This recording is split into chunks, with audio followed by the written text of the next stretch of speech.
जय हिंद दोस्तों, MCA classes में आपका हार्दिक स्वागत है। आज मैं आप लोगों को भारत के भूगोल का एक महत्वपूर्ण टॉपिक जिसको समझने में प्रत्येक बच्चे को क्या आती है, परेशानी आती है, उसको जितना सरल तरीका हो सकता है उतने सरल तरीके से समझाने की कोशिश करूंगा। ठीक है, तो टॉपिक का नाम है अक्षांश एवं देशांतर रेखाएं। अक्षांश एवं देशांतर रेखाएं होती क्या हैं, इनका निर्माण किया क्यों गया था और निर्माण करने के पीछे कारण क्या थे, इन सभी की आज हम इस वीडियो में चर्चा करेंगे। ठीक है, तो देखो सबसे पहले होता क्या है कि ये हमारी पृथ्वी थी। संपूर्ण पृथ्वी एक स्थलीय भाग और एक जलीय भाग में विभाजित थी। जो स्थलीय भाग था उसको कहा जाता था पेंजिया। ये क्या था, स्थलीय भाग। और जो आपका जलीय भाग था उसको कहा जाता था पेंथालासा। यह था आपका जलीय भाग। अब इस पेंजिया और पेंथालासा में जब हमारी पृथ्वी विभाजित थी तो इसके बाद में कई करोड़ वर्ष पूर्व इस पेंजिया नामक स्थलीय भाग में विभाजन हुआ। और विभाजन होने के बाद में ये पेंजिया जो भाग था हमारा, ये दो भागों में विभाजित हो गया। दो भाग कौन कौन से थे? उत्तरी भाग जो था वो तो था आपका अंगारा लैंड, और जो दक्षिणी भाग था वो था आपका गोंडवाना लैंड। अब जब हमारी पृथ्वी का जो पेंजिया भाग था वो अंगारा लैंड और गोंडवाना लैंड दो भागों में क्या हो गया, विभाजित हो गया। अब कई करोड़ वर्ष बाद इन अंगारा लैंड और आपके गोंडवाना लैंड जो थे इनमें पुनः विभाजन हुआ। और पुनः विभाजन होने के बाद में इस अंगारा लैंड से तो आपके तीन महाद्वीप बने।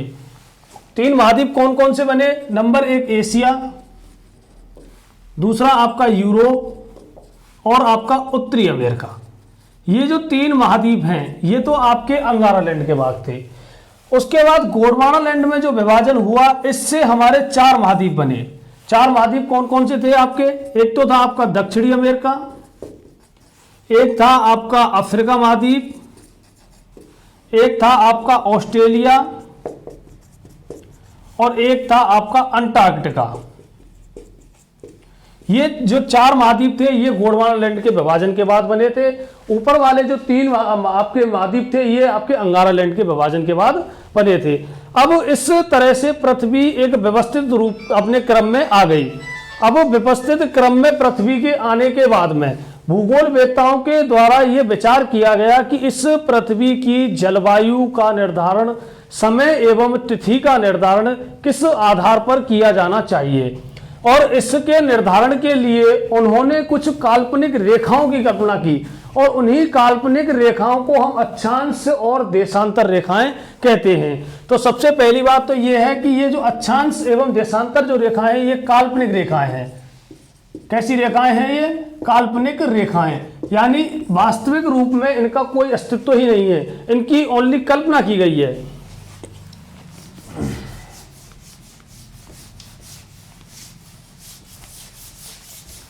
अब कल्पना किस आधार पर इनकी की गई है वो आप लोगों को समझना है। ये रही हमारी पृथ्वी। ठीक है, भूगोलवेत्ताओं ने पृथ्वी का अध्ययन किया और उन्होंने पाया कि पृथ्वी का जो मध्य भाग है, बिल्कुल मध्य भाग है, वहां पर सूर्य अधिकतम समय के लिए रुकता है। ठीक है, अब अधिकतम समय के लिए यहां पर सूर्य की स्थिति रुकती है तो उन्होंने यहां पर एक रेखा का क्या कर दिया, निर्धारण कर दिया।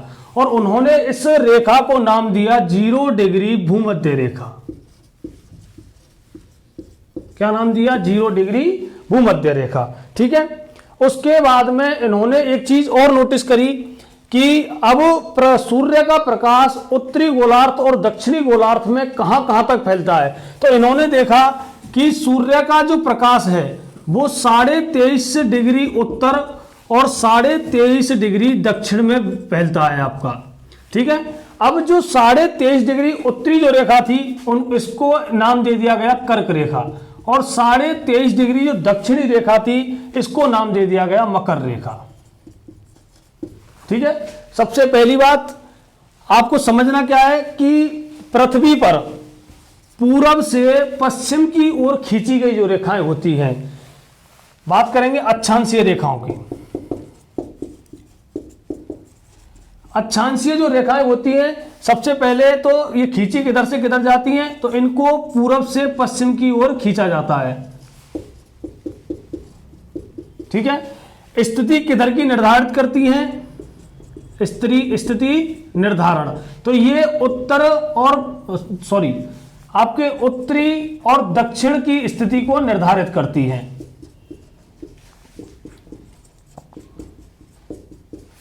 आगे बात समझ में। अब ये जो अक्षांशीय रेखाएं होती हैं, आपको सीधे सीधे ये समझना है कि पृथ्वी पर आपकी आड़ी खींची गई जो रेखाएं होती हैं उनको तो हम कहते हैं अक्षांशीय रेखाएं। ठीक है, या फिर पृथ्वी पर पूरब से पश्चिम की ओर जो रेखा खींची जाती है उनको हम कहते हैं अक्षांशीय रेखाएं। और ये जो रेखाएं होती हैं ये उत्तर से दक्षिण की स्थिति को प्रदर्शित करती हैं। ठीक है, इन अक्षांशीय रेखाओं में एक रेखा जो पृथ्वी को बिल्कुल मध्य से काटती है उसको कहा जाता है 0 डिग्री भूमध्य रेखा। उसके बाद में भूगोलवेत्ताओं के द्वारा देखा गया कि सूर्य का प्रकाश उत्तरी गोलार्ध में अधिकतम कहां तक जाता है और दक्षिणी गोलार्ध में अधिकतम कहां तक जाता है। तो उन्होंने देखा कि उत्तरी गोलार्ध में 23.5 डिग्री तक सूर्य का प्रकाश अधिकतम सीधा पड़ता है। तो इन्होंने 23.5 डिग्री उत्तरी अक्षांश को नाम दे दिया कर्क रेखा और 23.5 डिग्री दक्षिणी अक्षांश को नाम दे दिया मकर रेखा। अब पॉइंट की बात क्या है, पॉइंट की बात यह है कि आप लोगों को यह याद रखना है कि जो अक्षांशीय जो रेखाएं होती हैं, इन अक्षांशीय रेखाओं की जो बीच की दूरी होती है, बीच की दूरी, इस अक्षांशीय रेखाओं की बीच की दूरी को कहा जाता है कटिबंध। क्या कहा जाता है, कटिबंध कहा जाता है। दूसरा पॉइंट क्या है, अकेली जो अक्षांशीय रेखाएं होती हैं, अकेली अक्षांशीय रेखाएं जलवायु का निर्धारण करती हैं, जलवायु का क्या करती हैं, निर्धारण करती हैं।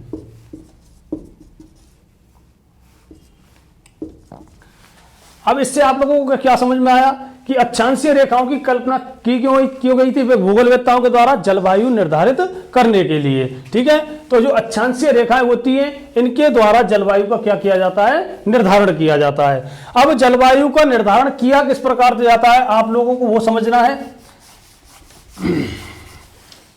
तो भूगोलवेत्ताओं ने देखा कि सूर्य का जो प्रकाश है वो भूमध्य रेखा पर सीधा पड़ता है और उसके बाद में कर्क रेखा तक क्या रहता है, सीधा रहता है। और जहां पर सूर्य का प्रकाश एकदम सीधा पड़ेगा वहां पर तापमान अधिक होगा।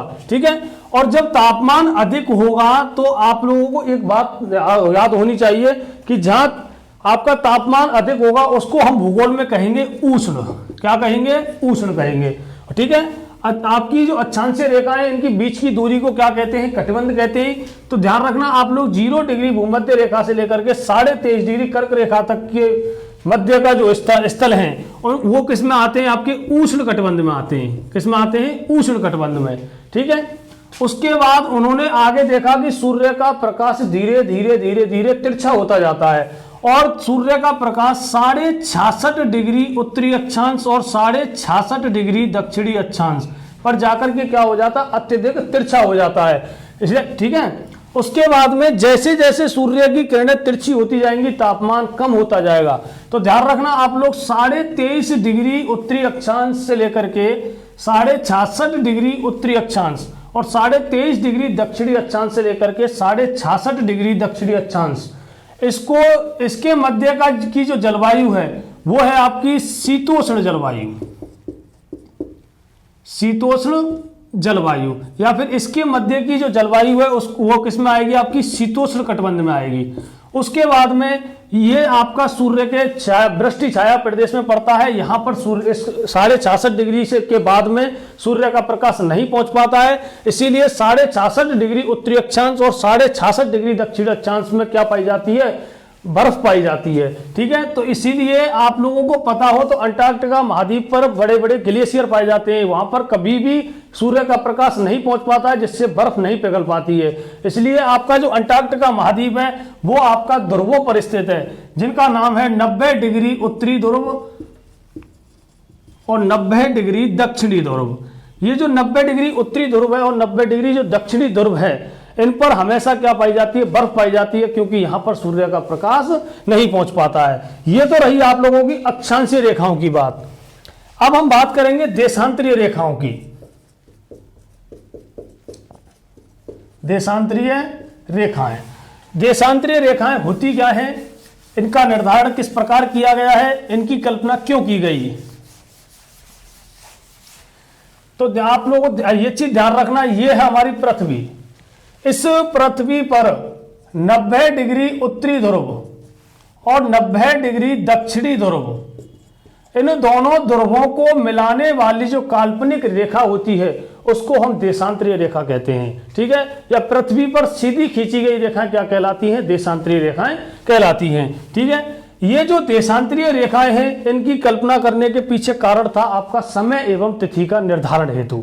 यानी आपकी जो अक्षांशीय रेखाएं हैं उनकी कल्पना की गई है, वो की गई है जलवायु निर्धारण हेतु, और देशांतरीय रेखाओं की जो कल्पना की गई है वो की गई है आपकी समय एवं तिथि के निर्धारण हेतु।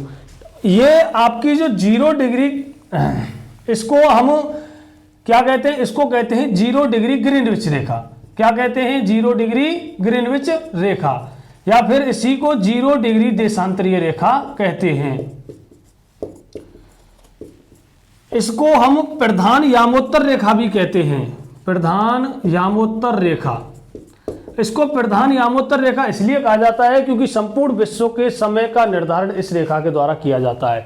विश्व के अंतर्गत सबसे पहले समय का जो निर्धारण किया गया था वो 1982-83 में किया गया था ग्रीनविच आपके नामक स्थान पर, इसलिए इस रेखा को ग्रीनविच रेखा के नाम से भी जाना जाता है। ठीक है, ये जो रेखा है इसको किसी भी स्थलीय भाग से नहीं गुजारा गया है, इसलिए इसको 8 बार मोड़ा गया है। कितनी बार मोड़ा गया है, 8 बार मोड़ा गया है। 8 बार मोड़ने के पीछे कारण यह था कि अगर इसको किसी भी स्थलीय भाग से गुजारें तो उस स्थलीय भाग पर समय एवं तिथियां दोनों अलग अलग स्थानों पर अलग अलग हो जाती, इसलिए इसको किसी भी स्थलीय भाग से ना गुजार करके आपके समुद्री भाग से गुजारा गया है, और इसलिए इसको 8 बार मोड़ा गया है। आगे बात समझ में।